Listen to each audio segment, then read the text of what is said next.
have a conversation with James and T-Bone. I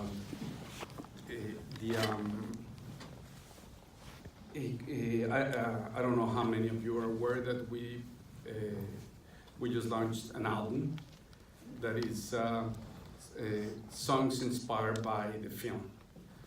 And it was, for me, an amazing opportunity, or an excuse pretty much, to collaborate with people I admire. You know, it was like one of those of why not? You know, if we can, why not? And it's a chance of people that, you know, you get to know or you want to meet. And just as a little introduction, the idea of the album, and I'm sorry, was even before you existed in the concept. Who created this album was Borras, the dog. He was really a really cool dog, and he was always, you know, like, the crew loved him. And one day I said, this dog deserves a cumbia.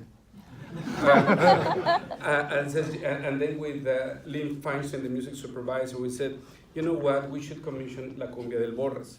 And from from then on, started just to it was an avalanche of ideas, and when we decided it would be so great to do, you know, to put together. It started first with the sounds, as you well know, because pretty much you were the very first person that I spoke about this idea. Yeah. You remember? I do. I remember very well. I wish I'd have known about the dog's cumbia, though. I'm a great cumbia player. Well, now we have a Cumbia del Borras, done by an amazing modern cumbia band in Mexico called Gallo Negro, and I think it's a really cool track.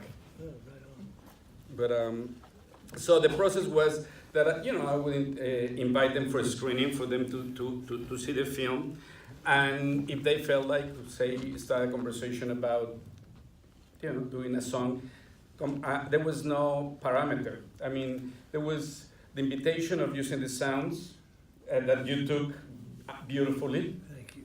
And or just to whatever the film spoke to each one of them. So how was your process, James, in that sense? I mean, I think my process was I was very touched. The film really hit me on an emotional level, and I think just the sort of feeling of family and how, you know, we all experience things through family and life, you know, and I think that what the film did was it really conveyed that idea in such a beautiful, simple, but it was just very powerful. And when I came out of the cinema, there was a couple of moments which really hit me. There was the moment in the hospital, and, you know, if you had children and da-da-da. And when you asked for me to do the track, what I wanted to try and, in the best way I could, get the emotion of what I felt the film was trying to say to me out in the music. And I felt that I wanted something that was really took you on a bit of an emotional journey, like the film, and something that felt maybe that had this sort of feeling of being something maybe classic as well. So the idea of it being orchestral and sort of these sort of familiar emotions that you can get through music in the same way you can through cinema. But it's, you know, that there are certain feelings you can get in music, hopefully, that really convey a certain sort of emotion. And when I also, because, you know, you'd asked, and I really wanted to work with Michael Kiwanuka, who I think is one of the most powerful, really beautiful singers at the moment, and has this sort of, he's a very spiritual individual. And so when it came for us to collaborate, we were talking about his journey, and he's, you know, he works a lot with church and his spirituality, and I really wanted him, the conversation when we went in the room, because we just spent 2 days together in the studio. I had an idea musically, and I'd given him the basis of the track, but I thought he might just come in with a song, and he didn't. You know, he came in and he had some melody ideas, and it was like, great, we can really create something together that's about this experience that we've had with this film. And there was a moment where he was doing these melodies, and there was this one bit which is kind of the basis of the melody of the song. And I loved it, and he was like, cool, I'm going to go in another room, we're gonna, we had some words, and I'm going to go and sort of put these, try and work out these words, and I followed him in the room, and I said, I just shut the door behind, because, you've got engineers and various other people in the room, and I said, look, I just think if we can make something that just brings you to your knees, that feeling of praying for love and life, and just that moment in life that things bring you to your knees. If we could do that, I think it would be just a beautiful thing. He was like, yes, let's sort of work as that as the idea of what we're going to do, and that's how the song came about. I felt, for me, the film brought me to my knees, and that's what I wanted the song to do. That's nice. That's great. Well, that's great, but I wanted also it to be it's like like a a prayer. sense. It's like a prayer. I wanted it to be like a prayer. I felt the film The to me lyrics. was like a little bit like a prayer, and being Mexico and the whole sort of visually what you're seeing the world unfolding. That when I go to Mexico, it's like you have that feeling. It's I'm Irish, so whether I like it or not, the Catholic thing just comes out. You can't get rid of it. It's there. And I think I just wanted. That's what I wanted to try and somehow convey in the music. And it wasn't limited by the idea of being a single, or it didn't need to be. There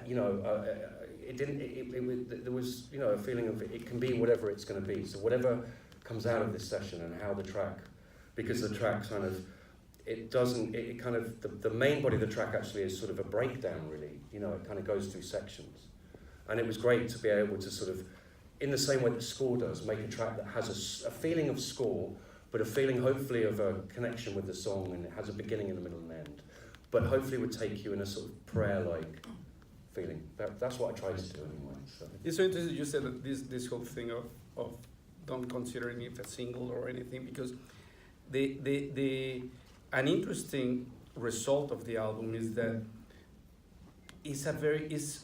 we have artists from different generations, youngest being 16, and different countries. And the tone is very consistent. It's almost like one single, as if everybody agree or more or less of how was going to be the tone of the album, of the piece. And in that sense, it feels almost like that it could be like the sound score, the sound score of the film. No, it's interesting, because when I visualized the song, I wanted the song, so if you were going to suddenly put the music into the film, I wanted the music to feel like it could go into the film. It felt like it was naturally part of. The film is set in the early 70s, so I wanted the music to have a certain element of that to it, and this kind of orchestral arrangements that I like of that period. But I was hoping that it was something that you could, if you were going to kind of cut some of the film to the track, it would go hand in hand. And I think it is interesting with the soundtrack because there is continuity, and I think everybody's picked up on certain feelings, but it is, a testament to you. The film gives you that, and as you know, as a creative, especially when you and I, we make music to film, you are reacting to you have something there to look at, to hear, to take in. And I think what's great is with that soundtrack, it seems like everybody's focused in on this sort of powerful feeling of generally, especially lyrically, of love and and sort of intimacy. It's intimate. The record feels intimate. The record, as the film does. It does. And also interesting because you say about the sound, the score of the film, and here the score of the film, it was very deliberate that it was going to be just the environment, the sounds, and one big character is the Mexico City, and it's the sounds of Mexico City. So and was part of the point of departure for the album. Instead just take all of those sounds and to create an album that in many ways would be a reflection of a score. So when I approach you, I send you the sounds, Yep. and says choose any sound, and you choose all of them. Well, I didn't. I was unclear on what I was doing as usual, but I started examining all these sounds, and the thing I realized fairly quickly was that the city has a tempo. There's a tempo to all these sounds, and once I found the tempo, every sound fit, and the street vendors became rappers, you know, because they were grooving. The whole town is a groove, really, right? And I think all towns are like that. Towns are moody. New York City, you know, you can go sometimes and it's the worst place in the world, and then a spring day comes and it's the happiest place in the world, right? So Mexico has that at least when you were recording these sounds, there was a place and a vibe and a tempo. So I just started then treating each instrument as a voice and finding ways to put them together and blend them. But you mentioned, when we had conversations, you mentioned to me that they have similar tonality also, all the different sounds. Well, no, I don't know what I was talking about. I never do that. So. Yeah, because it's so great how what you brought into the sounds is also an element of beat and rhythm. Well, yeah, I wanted to feel, I just started walking around the town, you know, walking from one place to another, and one sound would bleed into another and lead you to a place. You know? Yeah, it becomes a conversation of all those sounds. That's right. And you know what? With your track, I was wondering how would it sound in Atmos sound or surround. Yeah, Yeah. yeah. Because, Let's do yeah, that. we should I'm do that happy to do experiment. that. Yeah. You know, because, so I know that I don't know how we're doing with time because. Okay, I don't know if because if we have limited time, we can open the conversation to the audience if somebody has any question. If not, we're happy to keep on chatting. There's a question. Yes. Congratulations for the Oscar nominations for the film, and thank you so much for this masterpiece. My friend and I bought 2 tickets to Mexico City because of Roma. And my question is that you have made so many films in the Europe and the US, and how did you feel when you go back to Mexico to film Roma? Were you still familiar with everything, or were you feeling like an outsider? And for you, what is the biggest difference between the current Mexico City with the past one? Wow, that's a long one. Anyway, she just booked 2 tickets to Mexico because of the film, so I'm happy. I'm happy for that. Yeah, the going back to Mexico City is very organic. I'm Mexican. I think in Chilango, that's Mexico City slang. So it's I feel at home in Mexico City. It was great, but it's like everything. I mean, there was a particular connection because I was there and I understand the subtleties. But it's not unlike you say playing or composing something elsewhere. The process is exactly the same, I guess. You don't really change because of where you are. If anything, you absorb the specificities of any place that you are. And how it has changed? It has changed a lot. In one hand, in appearance, Mexico City used to be one city, now it's a different one after 2 earthquakes and lack of urban planning. The problem is that the endemic problems, the wounds are more acute now than before. It's not that they have gotten better. Oh, is that right? Yeah. So what about all those riots or what the disturbances? Oh, that's, it's a seasonal situation in Mexico. Will it come again? Oh, they've been coming over and over and over and over, and sometimes even with more cruelty and represented in many different ways. I mean, now, let's see what happens with the new administration, that is supposedly it's going to be a change of direction, but it's still to be seen. Yeah. Yes? Was it painful, cathartic, or both to relive and reenact so many personal memories? If it was painful, cathartic, or both to reenact the memories, both. Yes, very much so. Yes. How does it feel to make such like a personal film at this point in your career? It seems like the type of film that would come at the start of the director's filmography. How does it feel to do a film that is personal? late in my career and not early on. Thank you for the late. Yeah. I'm glad you didn't say at the end of the career. But I don't think I would have there before. I admire people who does it, but I wouldn't have even the emotional tools to do it, and also even the technical tools. It took me a while to learn cinema, to be able to express honest emotions through the language of film. So it took me a while. Let's see.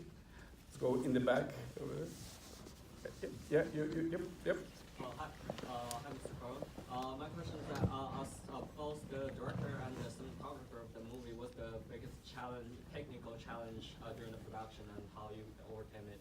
The challenge of the technical challenge being director of photography and director was that those two guys didn't get along. It's true. It's true. And the challenge was just shooting in difficult locations with a lot of people trying to create some sort of naturalistic feel to it. First off, Mr. Cuarón, thank you again for this incredible film. My mother's family actually grew up in Roma back in the '60s, so it gives a very visual representation of what my mother's stories were like. My question was, is there any plans in the future to release Roma on Blu-ray or DVD or 4K? Yes, there is. There's a plan to release Roma in Blu-ray. Yeah, and there will be a release of Roma in Blu-ray. Thank you. I'm glad you asked that question, because I'm very happy about the life of the film. We have an amazing HDR file that we created specifically for the platform, but it's always great. It's great to have the physical object, and yes, it's going to come out sometime, I guess, at the end of this year. Yep. How does it feel to be able to express new voices or new stories that haven't really been told in cinema? Because we haven't really seen stories like this of explaining like Mexican culture or not. And how does it feel to inspire new generations to be able to voice their expressions too? Also, does the Blu-ray come with that director's commentary? I'm a stutter, so I'm not good with director's commentary. So and the other thing of to inspire, I don't know you guys, but when I'm doing something, it would be too pretentious to say that you're trying to inspire. You're trying to kind of survive the process, I guess. Yeah. I don't know. I would say it for you. Absolutely, yeah. For you, yeah. Like you're just trying to get through, and with all the. It's quite an insular process. Even though you're collaborating with huge amounts of people, it still becomes quite an intimate and insular process, and half the time it's sort of a daily war with yourself just to try and get these ideas out sometimes. Yes, and making sure that makes sense. There's so many possibilities. Even like I remember you tried, because you presented a couple of versions and then you decided to go into a third direction of the version. So I guess that you're too busy trying to survive than to. I agree. Art always tries to kill you. But then it saying so is just. I was still looking at hi-hats tonight as an DAT, they're not even DAT now, the digital file, it's like until it just went, until that button was pressed at the last moment, there's still always something, you're just like... Oh yeah. You always, that's the reason I cannot watch any of my films again. Yeah. I will try to go and tweak them. Yeah. Or destroy them. That's why I've got a couple more versions of the track. At some point. Hi, there have been a lot of writings on the symbolism and repetition of water and the planes crossing. So I was wondering if you could elaborate on their meanings. If the meanings of symbols like the water and planes crossing, if I could elaborate. Problem with that I have is that if I give my interpretation, I'm limiting the meaning. when what is amazing in art is that the artist, what we can do is just present a vessel, a cup, a glass, and is the audience experience that fills that glass, and that's what enriches the work of art. Actually, I think is your film becomes better or worse according to that interpretation. And I think as such that cinema is way closer to music than what it would be to literature or theater. And I think in music everybody has his own interpretation of a feel. Yeah, there's a great moment in Imagine where the guy knocks on the door and he's saying to John Lennon, you wrote about this and me and da, and he's like, I didn't, but I'm glad, but that's the power of music, especially. We all interpret songs in different ways. I mean, and as and somebody may find something melancholic and another person might find it's joyous, or whatever. And I think cinema is the same. And I think it is about the power of people's imagination and where they take it. They take this thing to somewhere, to their own place, and you're sort of giving them the opportunity to feel something. And that's the dialogue, that's the conversation that happens between the audience and the work. And a lot of, at least in my case, I'm sure the music is similar, that you're conscious about certain decisions and even some symbolic decisions, and some other happen and you were not even aware of them. And then when you try to give interpretation, even the ones that you were aware of, it's so interesting how when I talk with audiences, I think that their interpretation sometimes is way more truthful, profound, and complex than the simplicity that I was thinking. So it's so interesting. No, but I think it's the same of this, artists are not that smart. It's funny, I recently worked with Christiane Kubrick, Stanley Kubrick's wife, for a project. And obviously he's a director which has caught up with so much sort of ideas and conspiracies about his work. And she said the same thing. She's like, it's amazing, There was this funny story where she was telling me everybody goes on about the light in the in the hotel in The Shining, and when you talk to the people that filmed it, they're like, it was 3 a.m. and it's snowing outside and there's 180 rooms and there was a bloody light on. I'm not going to go and turn it off at the time. It's, but then how these things are transferred. But the fact that actually, like you said, it's sort of, we're not always that smart with what we're trying to do. You're just, a lot of the time it's quite simple. It's a feeling that you're trying to. And you just do, some things feel right, and you just do it. But that is the wonderful power of art. It's the interpretation. Yeah, but that interpretation belongs to the people, the viewer, the audience, totally. But that's a conversation. Otherwise, would be just like a one-sided conversation, and art would not be interesting. That's the difference of a lot of mainstream films in which there's no conversation. It is what it is, and it's explained to you right, and everything is explained. And sensory fascism. Did you only T-Bone can express that. Yeah, but it is. Because what is, I think, really powerful about the film is it does leave you a lot to. There is space. So when you were writing it, when you were putting it together, did you want to create that? Was that what you were trying? Did you want that space? Again. It was just. I knew that I didn't have any answer. I mean, in many ways, I was searching for the answer as anybody else is searching for an answer of meaning in this kind of existence. Way back here. Yes, let's way back there. It's dark, sorry. I didn't really enjoy the film, but I also got a little frustrated based on the parents of the film. It also kind of reminded me to Los Olvidados, de Roma de Papel, a little bit to John Lennon, The Rules of the Game, that the parents always kind of go away.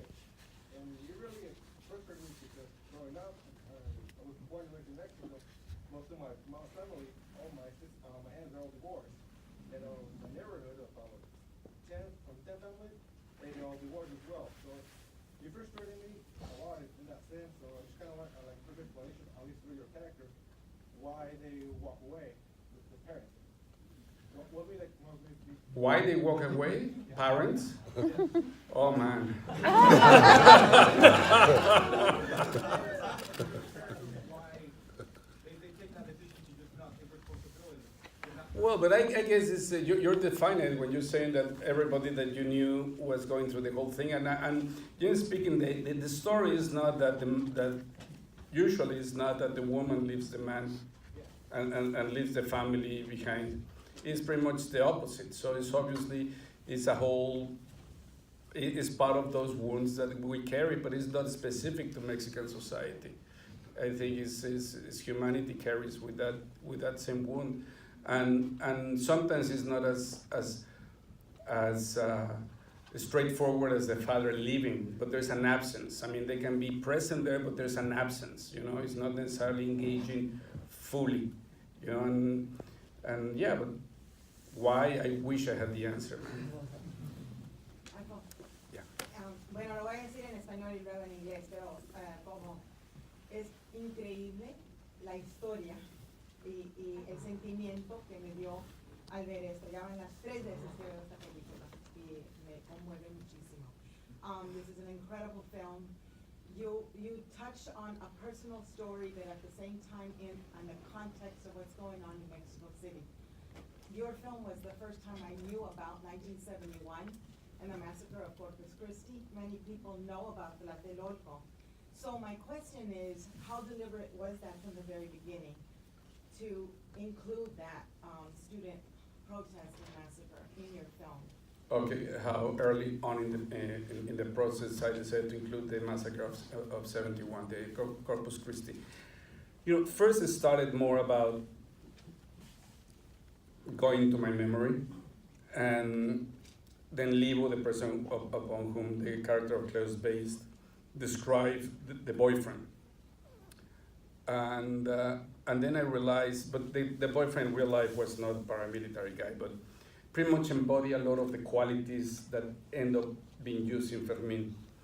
And going back to the question up there about the abandonment and stuff, it's just something that is not a personal problem or a family problem. It's kind of a more endemic situation there in a society.